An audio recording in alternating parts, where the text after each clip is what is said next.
Okay, so for everyone who's on the call, thank you for being here. It's exciting. We are starting off our new webinar series, Back to Business, and we are looking forward to going through this first presentation with you. This webinar is titled Realign, Moving Your Team from Business as Usual to the Next Normal. So in this webinar, we're going to really focus on some of the internal things that you might be looking at and the ways that your internal team intersects with your brand to create just a stronger team as you're moving through kind of these uncharted waters of COVID-19 and political change and civil change and all of the things that are going on right now around us. Let me tell you just a little bit about myself first off. So my name is Hugh Fireball. I'm the Director of Brand Insights at Able&Co. We're a strategic marketing and communications firm that's located here in Raleigh, North Carolina. I have over 20 years of experience. I've been doing marketing, communications, branding for many years. I tend to work with companies that are going through key moments in their business life. So they may be doing a merger, an acquisition, a rebranding, those types of events that tend to happen in a company's lifespan. I love to come in at those times and be strategic, help them to identify a clear path forward and then to enact on that. So let's talk a little bit about where we are right now with COVID and with everything. So when it happened, nobody was truly prepared for the effects. Your typical disaster plan didn't cover it, it didn't touch it. We're truly in some uncharted waters. Some of the things that made that happen are, it was so rapid. 1 month, there was a rumor of a new virus. The next month, we heard it was coming and people you started to see some fluctuations. And by, another month, it was here and people were already having to deal with the fallout. It happened on such a large scale and so fast. Now, all of this has created, obviously, some shifts in the competitive landscape. Some of your competitors may be gone now. Some might be doing really well. Some new competitors that weren't really a competitor before may now be moving into your space. So you have to really keep an eye on that. We've got changing business models. As companies have had to adapt to the difference in the way they have to do business, they've been having to add new services or adding new products. You think about the restaurants that had to suddenly develop a larger curbside takeout. And then you also have, changing customer expectations.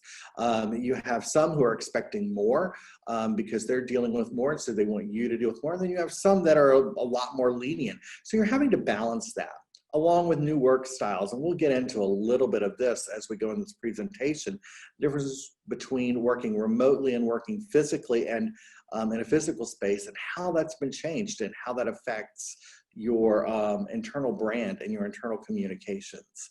So all of those things, we've had to learn to over communicate. We've had to learn to shift our way of thinking, all because, to deal with the kind of the uncharted waters that we're going through.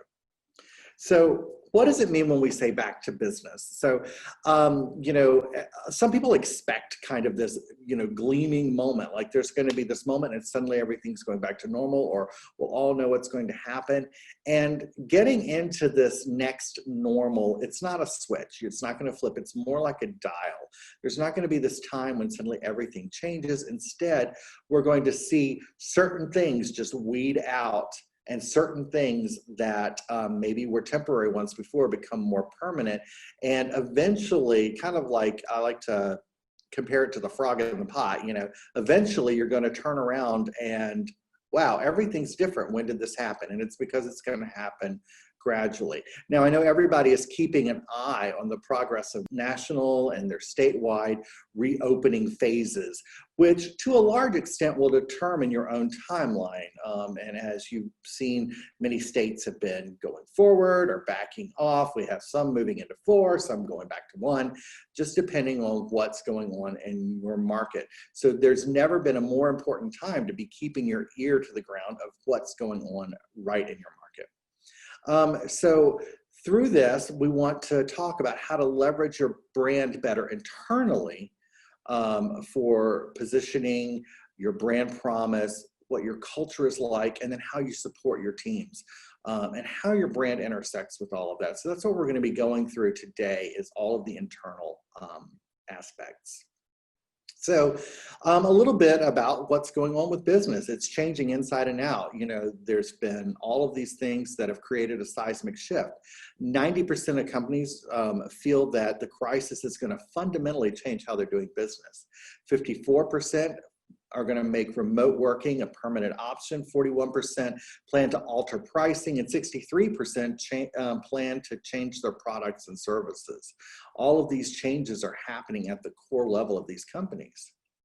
And they want to get a new perspective. So one thing that I encourage is that you take this time and you learn how you can turn an obstacle into an opportunity. So COVID, all of the things that are going on are creating these huge obstacles, but we can find opportunity in this. So 75% of CFOs believe that they will be a stronger and more agile company in the long run after this, after kind of the dust settles. We don't want to say it's going to end, because as we talked about, it just tapers off. And then 53% say that the new ways that they're serving their customers are going to position them better down the road. So everyone's going to emerge from this a little beat up, but definitely a little bit stronger. If you weather this storm, you're going to come through it in a very strong fashion. So that perspective also means, and that opportunity also means, that the time is now.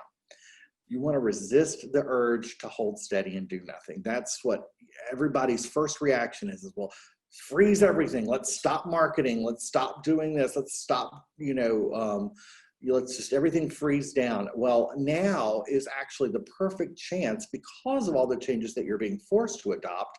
Now is the perfect chance to adopt other things. So maybe that's an update to your brand. It could be new communication technology. For instance, Microsoft Teams saw a huge surge in adoption as it became kind of this new platform that really brought a lot of project management and communication and meetings and virtual all into one place.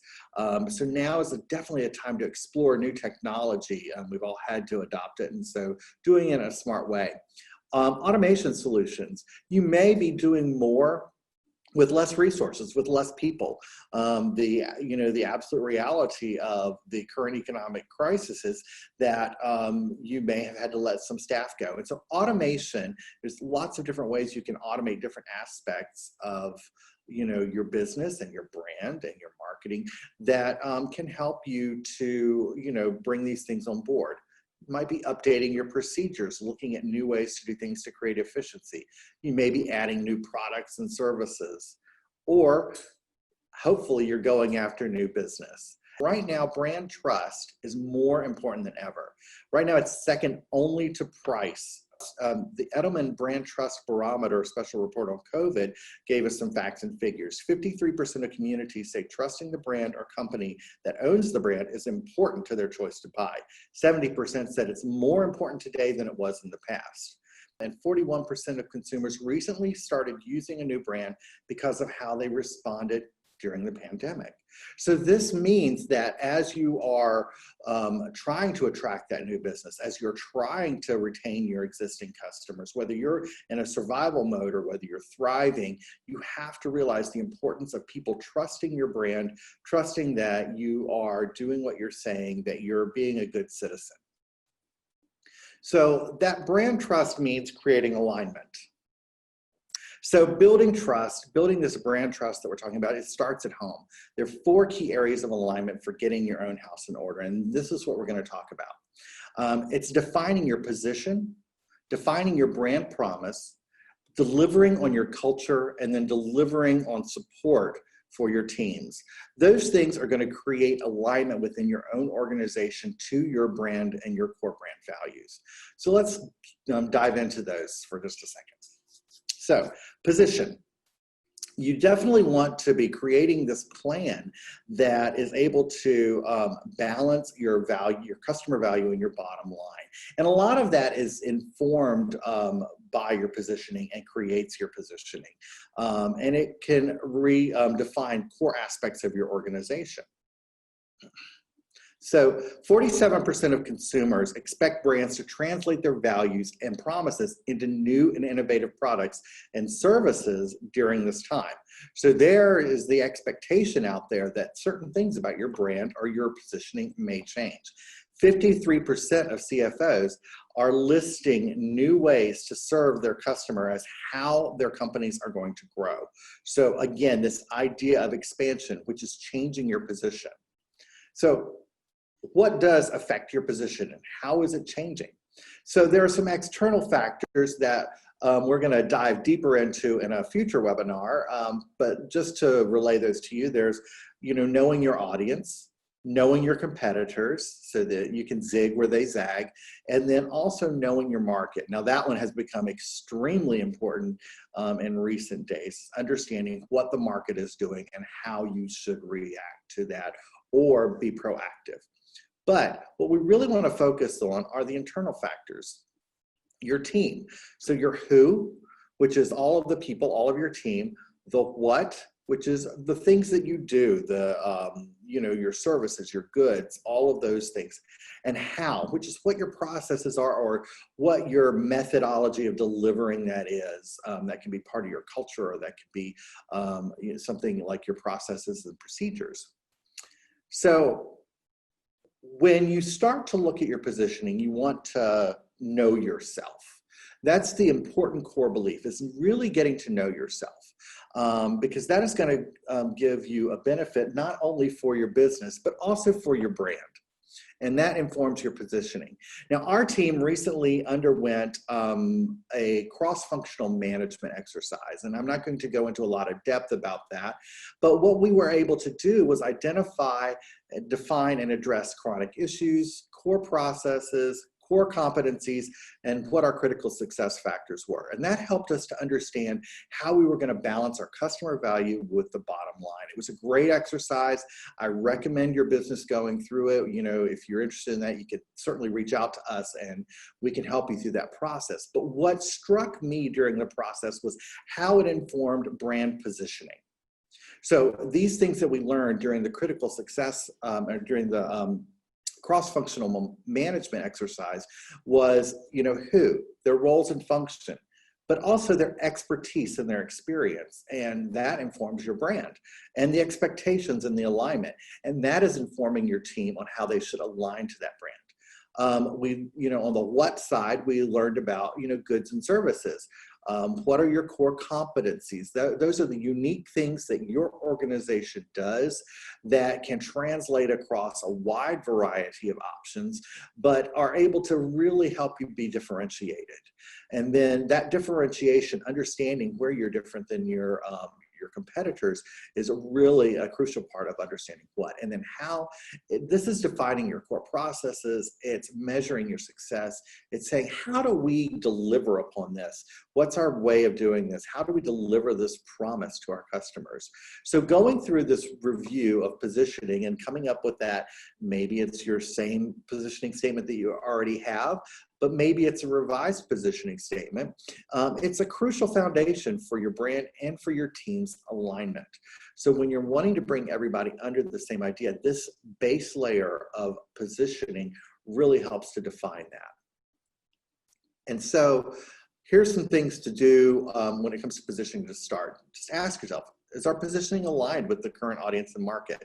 Do we have current chronic issues or elephants in the room that we now need to address? Those could be things that have been existing for a long time. It could be things that have come up over the time since COVID has begun that you realize these issues are popping up and we need to address them, and it's affecting our brand. What are our core competencies? What are the things that we do that are unique to us that really are at the core of our business? How do we define success? What's that going to look like? And then how do we leverage that expertise and that experience that we have to extend our brand line or to bring in new services, really utilize our existing team in a great way. So some action steps I would suggest are do a positioning review or a CFM workshop. They're really great. It's a little bit like, brand therapy, where you're kind of really able to dig in deep and find out some of these core principles. You want to write that up and evaluate that new positioning statement in relation to COVID and its effect on your business. And then give that as a presentation and written guidelines to your team to help set expectation. So with your brand promise, you want to evaluate, adjust, and realign your mission, vision, values, and make it part of your communication internally. So let's talk a little bit about how companies are updating their brand messaging. 94% are adjusting, and they rank COVID response as the #1 priority. How much impact is COVID-19 having on your brand and your content strategy? And 45% said moderate, 31% said strong, 18% said extreme, and then only 6% said minor or none. So 94% are making some adjustment to their brand and their content strategy at this time. So then the follow-up question was, what represents your highest branding related priority right now? And developing messaging and content and campaigns for a marketing pivot and current COVID response campaigns. So things that were either on COVID response or pivoting their market or their marketing message were the highest priorities. After that, it was shifting resources. And then also, this one I feel like almost gets lumped in with the top one, which is ensuring that the messaging and content isn't tone deaf. So it's very important to look at your brand message and not be scared to update it at this time.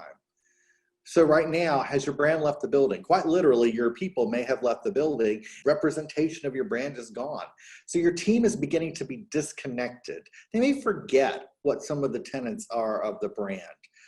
They may be using COVID as an excuse. They may say, well, during these unprecedented times, everybody just expects for things to be more relaxed, or, you don't really have to come forward with a strong brand message because we just all need to be very caring and soft. And while we definitely want to be empathic, as we've seen in the data, still having a strong brand message internally is important.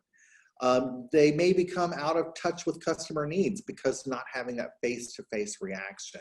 And so there may be this point where they're just kind of not understanding what their customers are looking for. Plus, there's a new way of doing business in a physical space too. And all of these things mean that your brand may be suffering. So does it need realignment? Take a look at your mission. So your mission, we know, is what you're wanting to do, what you're wanting to achieve. The vision is the big idea. It's that guiding principle that this is how we're going to change the world. Your values, these are the things that you hold near and dear that drive much of your decision making. And then your promise, what is it that you are delivering upon? What is that promise to them? So look at all of these things and think, okay, is our mission still in a good place? Has our vision changed? Has our values changed? For many, safety has become a new value, or cleanliness. These types of things have become a new value that perhaps was a minor thing, but now it's of utmost importance. So these attributes of your brand may have changed and shifted, and that's okay. Like I said, you're going to be tempted to just hold steady. But the changes that are happening to our culture and to business are going to be long-term, long-standing. And so adjusting now is probably wiser. So you want to leverage that brand internally. Your brand is just as important to your internal team. It gives this guiding principle of truth, and it answers the question, what are we all doing here? Help them identify the big picture. Your team will be able to get a better sense of what the larger goal is if they understand your brand. They can make decisions that are on brand. It helps to inform good decision making when they understand the values and the mission and the vision of your brand. when they're working with customers, for those who are outward facing, understanding beyond just being able to spout off a mission statement or maybe give a couple of talking points, if they really understand the core of your brand and have absorbed that, they're able to really talk the talk with customers and make your brand come to life. So it's very important that you utilize that with them. On the internal side, it's also going to help them feel connected. They feel connected to part of something big. Like, our company is moving forward, we're going here, and I'm part of that. It also helps them feel connected to the rest of their team, because we're all in this together. We all have this common mission. We all have this common vision, these common values, and we're trying to do this common brand promise around those core brand principles. It makes a nice, easy way to get everybody on the same page. So where do you start with that? You want to assess, are our brand statements still vital and relevant? How does our team view the brand? This is a great opportunity to do a pulse survey or a full survey of how do you interpret our brand.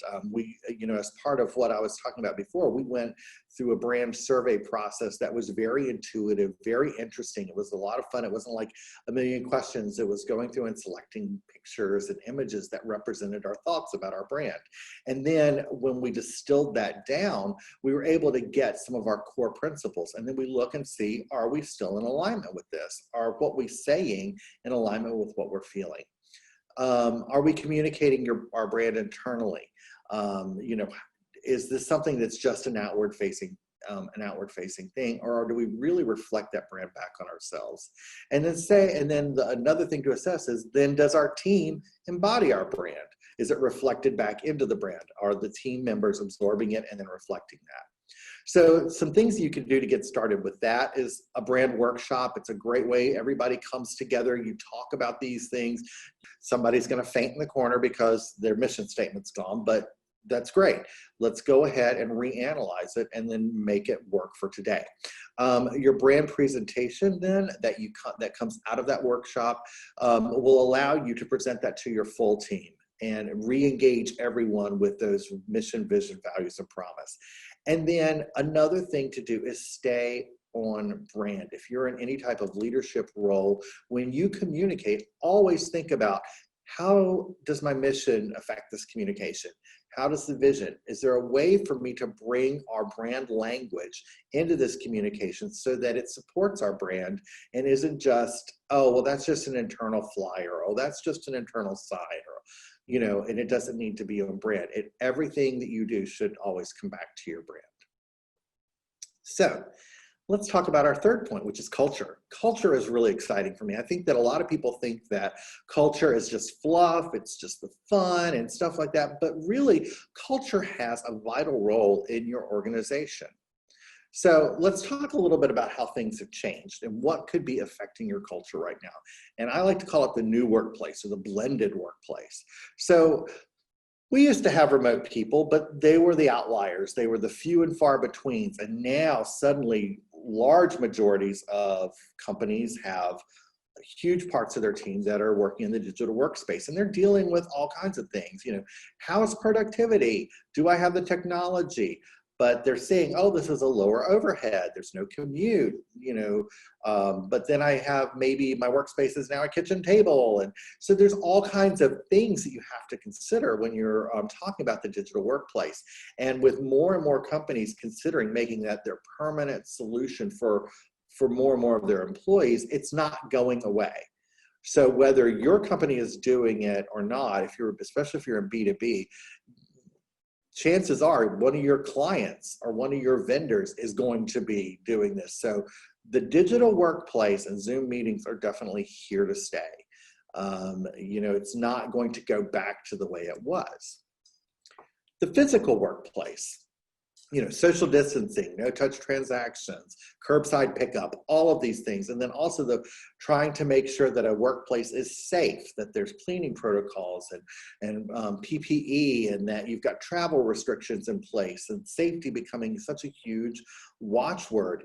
These things have affected the way we work in a physical space. So your organization may not have changed even a single bit. If you're an essential service or you are in a business where you work with your hands and you have to be in a physical space the entire time, the business model may not have changed, but boy, did the workplace change. And so being aware of how that affects your culture is very important.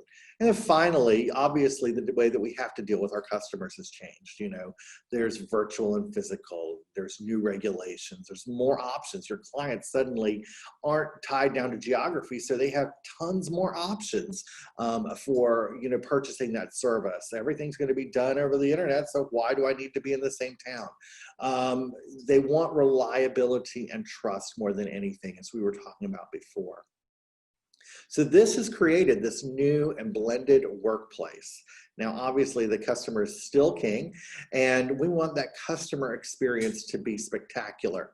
And that is driven by your culture. Your culture is how you do the things you do. It's our way of doing things. And culture, I like to say, is the engine of customer experience. It's what's going to keep it moving. It's what's going to keep it driving.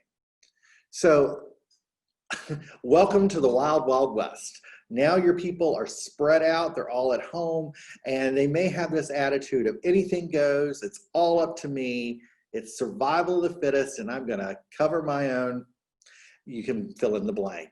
And there's this mentality that, well, because I'm at home, I don't have to do it the way I would do it at work.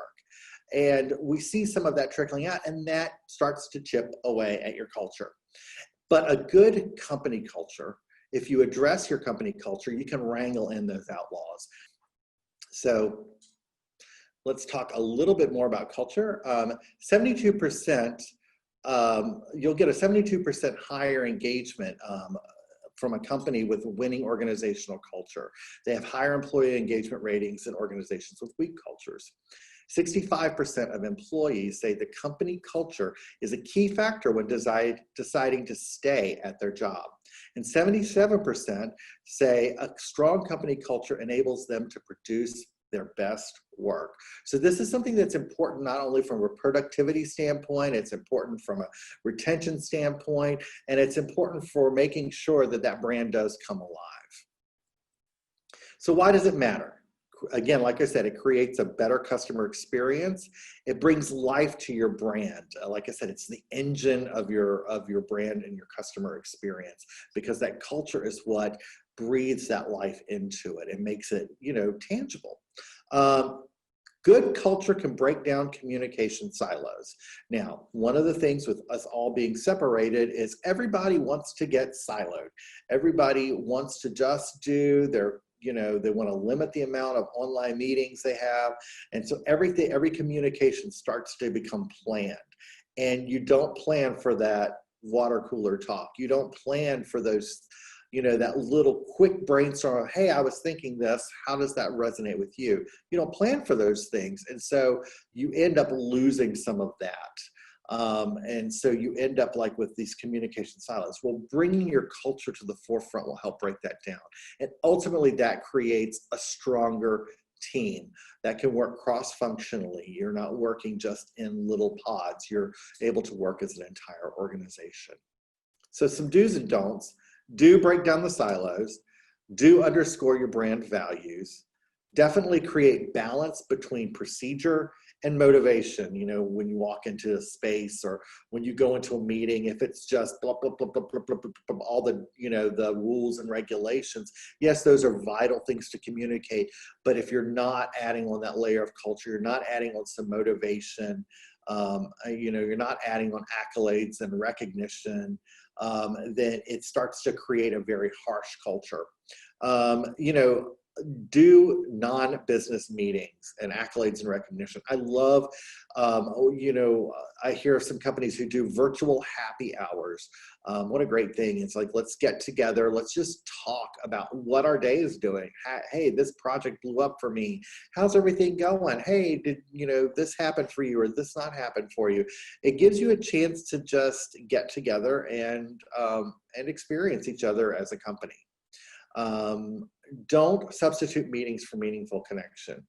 What you say in a meeting should be about that meeting, and if you start noticing that people are utilizing their meeting time to try and get in their cultural connections, then you know you really need to address that. Don't assume people are going to do it automatically. Yes, you're going to have your extroverts, your high extroverts, your salespeople, whoever those are, who are going to be constantly trying to reach out to somebody, and they may or may not get a response depending on who they're trying to reach out to. But then you're going to have some who aren't going to want to reach out, and maybe they don't want a lot of communication, but they still want to feel like they're part of the team.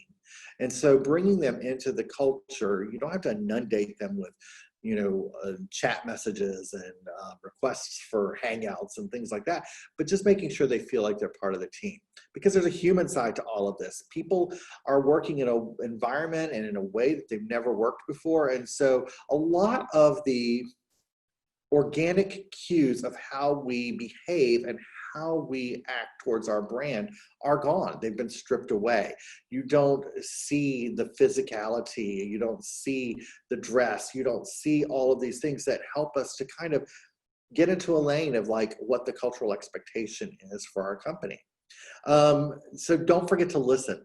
Have a way for people to have two-way communication, and then don't leave it up to your managers. Our managers are great for managing, but what will happen is if you go in and tell each manager, we need to increase our culture, they're each going to do it in their own way, in their own separate thing. And instead of having a company culture, you're going to have cultural silos, which is worse, because then that can start infighting, that can start an us versus them mentality between departments.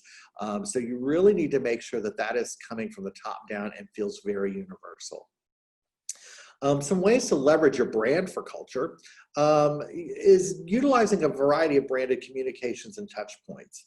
So I love a good care package. I love a good piece of swag, a little cup or something like that has a little bit of their brand that just reminds them they've been separated from your brand for a while in their physical space, and it helps to just reinvigorate them. And that could be just a little memo pad with your mission on it, or it could be something that's virtual even, but just sending that out, that reconnection with the brand. A great way to approach this would be a pride video, something from the C-suite that says our company is strong, our company is great and together, and we've got a great brand proposition, and we're going to share that with you. Something that's motivational, that creates that sense of pride within their hearts. If you're in the physical space, motivational displays, don't let everything that's been added to your workspace be about COVID and distancing and 6 feet and all of that. Please balance that with some things that help make your mission and your vision come alive, and let your employees know that you're glad that they're there and that you care about them. An internal branding campaign is a really great way to approach this. We did a campaign a couple of years back when a company reached a major milestone in like the number of products sold. It was for a medical device, and we put out a series of posters and an interactive site that kind of linked it all, that let people really celebrate that and comment on it and enjoy it. And they got they all realized, hey, we really have reached this major milestone in sales of this product. You may think, oh, those things don't really matter, we can just send out an email, but getting that message kind of in your inbox, and that celebration just really revitalizes your spirit. Brand accolades. Who is your brand ambassador? Give them an accolade. This person, mission of the month.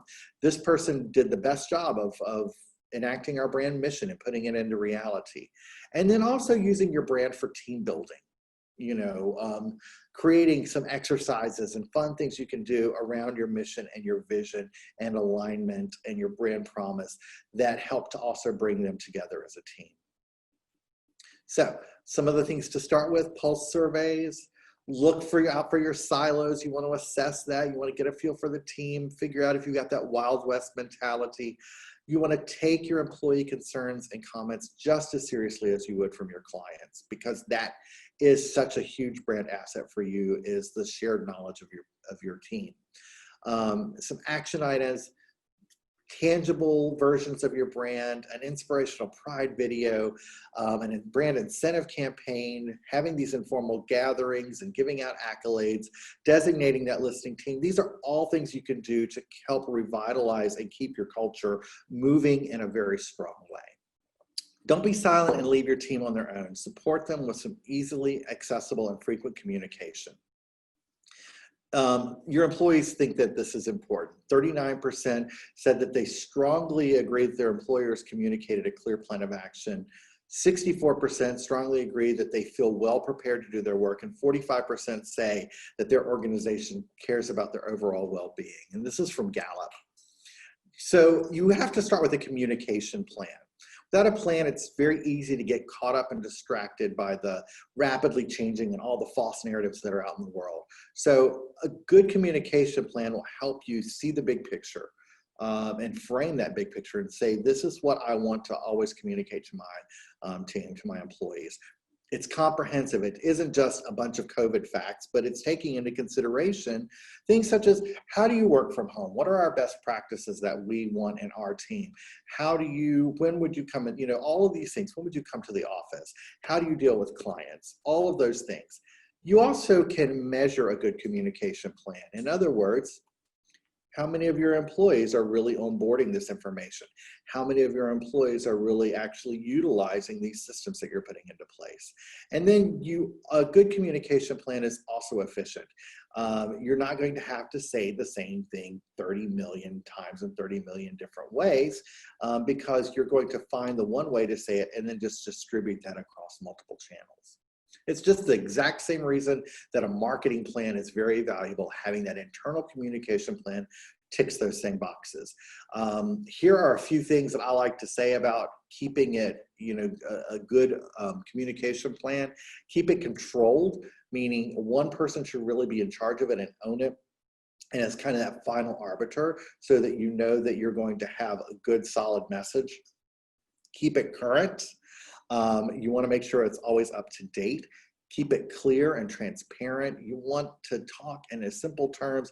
If there's that whole book of CDC guidelines and stuff, it's great if you just do that one page of bullet points to help people understand what it is that they need to read without having to go through. Make sure it's correct. Never say anything that's up for guess. If you're not 100% sure of it, don't say it. Be consistent. And this is not only in what you're saying, but also how you're saying it. Repetition, reach, and frequency. You want to make sure that people are able to rely on that communication to come in a very predictable fashion. So that, we'll talk about a couple ways that could be done, but it's just about having that consistency of communication so they know to expect it. They can hold their questions for the next communication. And make sure that it's complete. Just as we were saying with comprehensive, you want it to include not just the quick rundown of the COVID highlights, but also what it means for them. So what are the top things that employees want to know? What's changing? What's different? What do I need to do? What's my responsibility? Have my responsibilities changed? What are the rules? Do I wear a mask? Do I not wear a mask? Do I have to do this? Do I have to not do this? Are we able to use the fridge in the kitchen? Can we, what are the rules? There's all those questions, and they have them. And don't wait for them to ask them, because they may not ask them. They may just start making assumptions. Are we stable? Is my job at jeopardy? Is the company at jeopardy? Again, don't promise anything that you don't know, but letting them understand and very transparently telling them what's going on, you'll be amazed. It can really galvanize your team into a stronger sense of purpose. What should I say? And this isn't just to customer-facing people. You're going to find that people are going to be like, so what should I say to my friends about what's going on at our company? Or what should I say here? Or like, hey, so-and-so is asking me how we're doing. What should I say? It helps when they have a way to give them that information of how they're supposed to speak about your company. What are we doing? They want to know the plan internally for moving forward. They want to know what the strategy is. And they want to know what we're doing out in the world. What is your company doing to meet this need? They want to know who I should trust. So A lot of people in some of the surveys that I read said that they trusted their employers more than they trusted the government for giving them the correct information, because they know that their employers have their best interest at heart.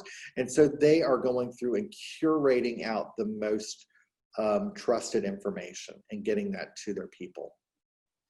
Some ways to support your teams. Here are just some tactics that you can bring to bear that all should be very branded.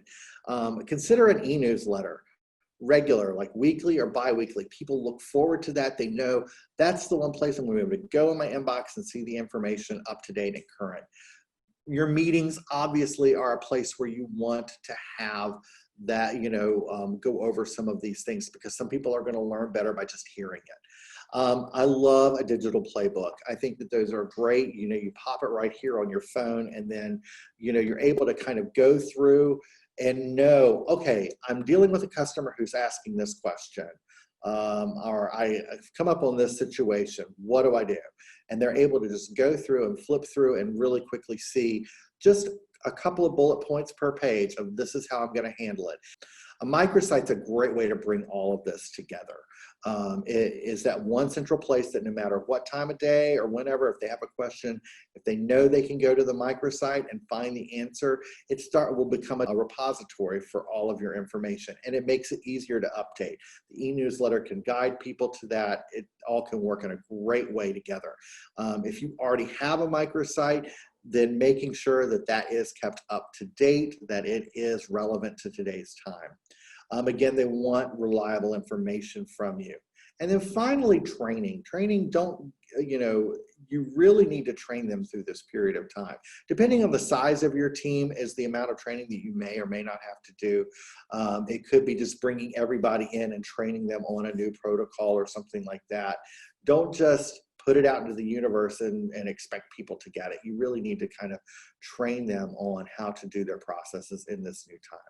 So again, some of our where to starts: evaluate your existing communications.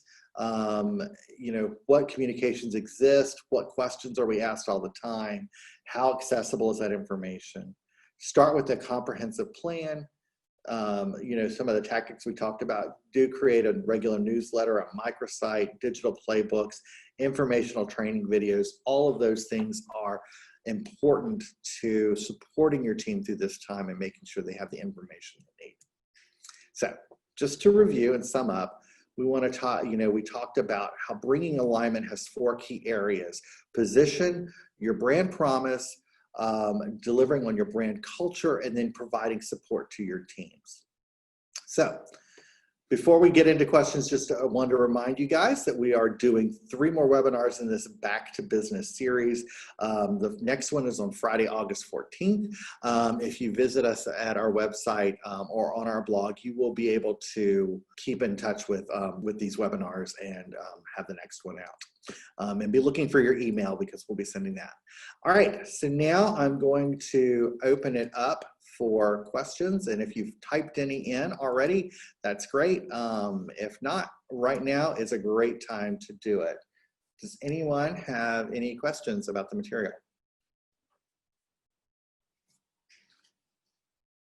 Okay, well, it looks like no one has any questions. With that being said, thank you for being here, and I appreciate it.